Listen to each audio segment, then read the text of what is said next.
In El Salvador, terrorism and guerrilla activities have become part of everyday life. Seizure of hostages is frequent. San Salvador is a battleground. Many terrorists operate openly, even during daylight.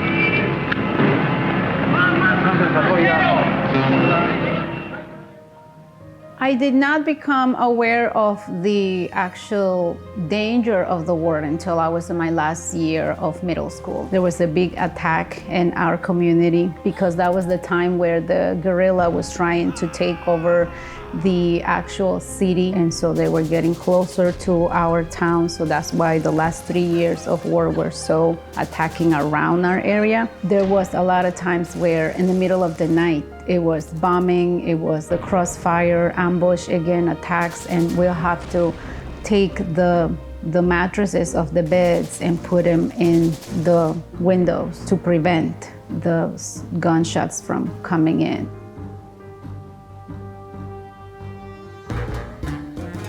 I was always exposed to creativity from my parents. My dad comes from a drawer sort of like family. They draw a lot of cartoons and all of that. My mom was always designing clothes, and without her going to school of fashion, she was already doing sketches and all that. So I was born with all this paper, pencils, sort of like charcoal and all that. So when I came in here, I had the blessing of having jobs that I was actually part of my upbringing in El Salvador. So this is at the newspaper celebrating the first ad that was printed and the first day that I actually got my full-time job as a graphic designer.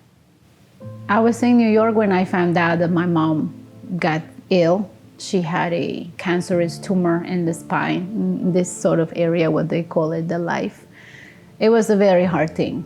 She became paralyzed. This is a woman that, for me, is the Proverbs 31 woman. She was always loving and caring, and this is the type of woman that she will wake up really early and do everything for everybody, and I will go to sleep hearing her working.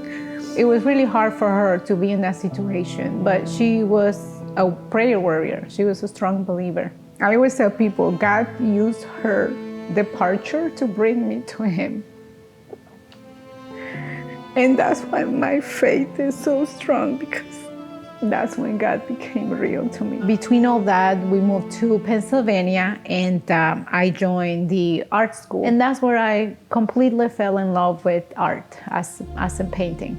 We moved to Florida in 2006.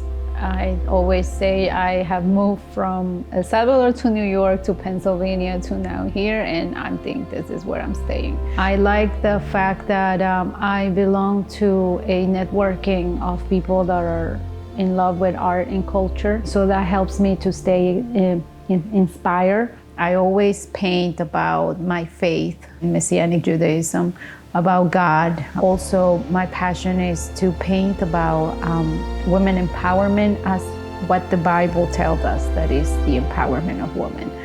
And of course, culture. I love my country. My colors are very vibrant. I think it describes the Latina in me and the passion. You're gonna see a lot of reds and oranges and blues, which are sort of like that strong.